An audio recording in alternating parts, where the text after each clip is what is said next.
What's up, guys? So I've been going through my emails for about the past 45 minutes or so, and I've come across 4 separate emails of people asking me to give a tour of the Industrial Strength Show studio, which I just thought was kind of odd, but I always, think if three people or more ask the same question each week, that usually there's somewhat of a demand for it, and other people maybe are thinking the same thing. So I got about 15 minutes before my next consultation comes in here. So I'm going to grab the camera and I will give you guys a quick tour of where I record the podcast each week.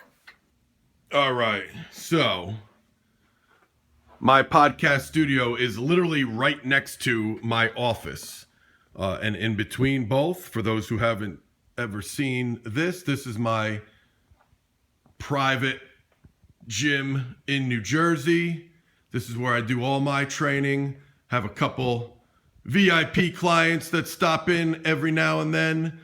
Shoot most of my videos here, instructional videos, and do all my consultations. And as you can see, there's my office. There's the Industrial Strength Show studio, where the magic happens every Thursday. Let's take a look inside. The first thing you'll notice is the bright yellow walls. There is a reasoning behind that. I am in the center unit in this warehouse. There's 2 businesses on each side of me, so I'm in the middle. So I literally have no windows in this entire place, so this room was very dark.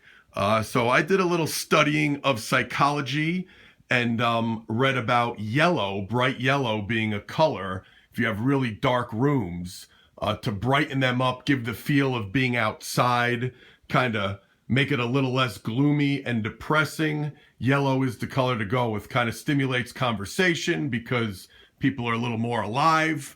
Whether you believe in that or not, I don't know. I don't know if I believe in it, but that's why I went with the bright yellow. Kind of wanted to give it a whole different feel than the rest of, my office and the gym. So that's the story behind that. That is Walter Payton, my childhood idol. That is a football signed by Walter Payton, my childhood idol. There's a nice badass custom DeFranco's training clock.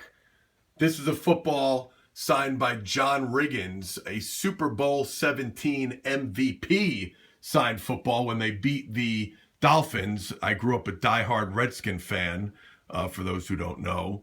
This is a really cool article that was in one of the game day programs of the Houston Texans about Brian Cushing. Big portion of it on our training. I got a couple quotes in the article, and they really showed a lot of love to our gym, and they mentioned the YouTube channel, so that was cool. Of course, got the microwave, got the On It supplements, my favorites, T Plus, Shroom Tech, Himalayan salt, and a fridge because I'm hungry all the time. This is one of my favorite all-time quotes. I was a huge Mike Tyson fan growing up. Everyone has a plan until they get punched in the face. Gotta love that, and ain't that the truth? This is another one that's got sentimental value to me. First time Men's Health ever named us as one of America's 10 best gyms. So that will always have a place in my office. Brian Cushing as an All-American linebacker at USC, flexing those guns we worked so hard on. Dave Deal winning his first Super Bowl. Dave Deal winning his second Super Bowl. This is an awesome quote by The Rock. When you walk up to opportunity's door, don't knock. Kick that bitch in and introduce yourself. And I like to think I do my best to try to live by that quote. These are all my books. These are training. This shelf, these are all training books. And yes, I read all of these.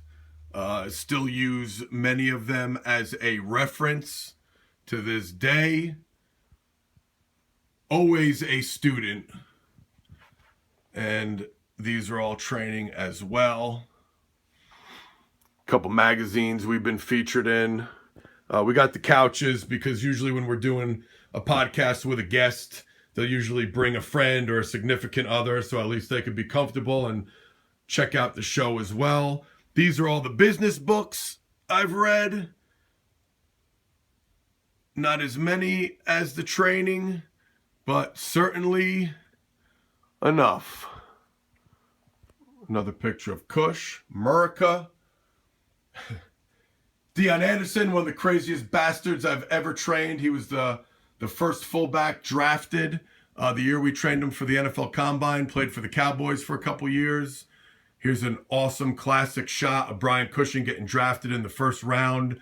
I was there that day. I actually got to get up on stage with him right after that picture was taken. So that's always got like sentimental value to me.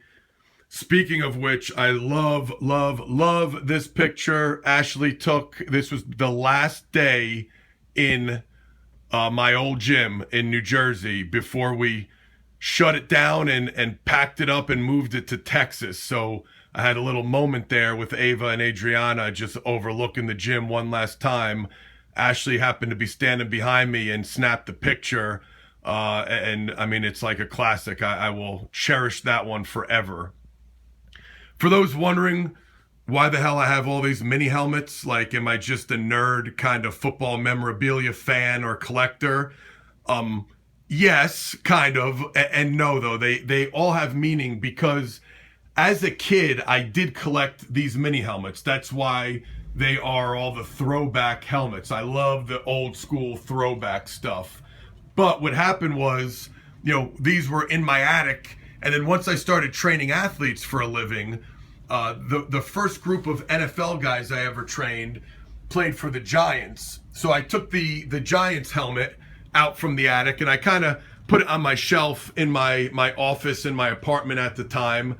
And then the next pro athletes, I started training a couple guys from the Colts. Then it was the Jets. So I had like the Colts, the Jets, and the Giants mini helmet on my little mantle in my apartment office. And each time I would get a new NFL client, I would kind of add their mini helmet into my home office. And then, a couple years later, about 8 years later of training athletes, 12, 15 hours a day, every day, I, trained at least one NFL football player from all 32 NFL teams. And that's something I'm very proud of. So those helmets kind of represent all the teams I've worked with during my career. This was just a cool, badass gift. Got the matte black DeFranco's gym helmet and then the Industrial Strength Show helmet. This is a shot of Miles Austin during his rookie year, scoring his first NFL touchdown. There's a shot of Triple H. This is the first WrestleMania I ever helped prepare him for. That is over 5 years ago now. Crazy how time flies. Classic shot of Brian Cushing, bloodied Brian Cushing, when he headbutted the dude from the Browns with no helmet on. Doesn't get much more intense than that. Although this is pretty close. Stephanie McMahon at SummerSlam 2014. She trained her butt off for that, dyed her butt off. That's the action figure that went along with the SummerSlam 2014. She hadn't been in the ring for over 10 years. So we really trained hard for that. And man, she's looking jacked. Here's a classic black and white shot of my dad during the 1977 World Arm Wrestling Championships, where he took third in the world. Cool fat head of Triple H giving a clothesline. This is the chair I sit in during the podcast. There's my Get Shit Done coffee mug. This is where my guest would sit. A lot of people ask me, would I record the show on? I use the Zoom H4n recorder. It is super easy, simple. If I could do it, anybody could do it. There is our Strong movie poster. Man, it feels like a lifetime ago, but that Strong documentary really put us on the map, from a global standpoint. And there's the DVD that went along with it. So that's got a lot of sentimental value to me. And then the official Industrial Strength Show sign. So there you have it, people. Little tour for you. I appreciate you joining me. And don't forget to join me every Thursday for new episodes of the Industrial Strength Show. Peace.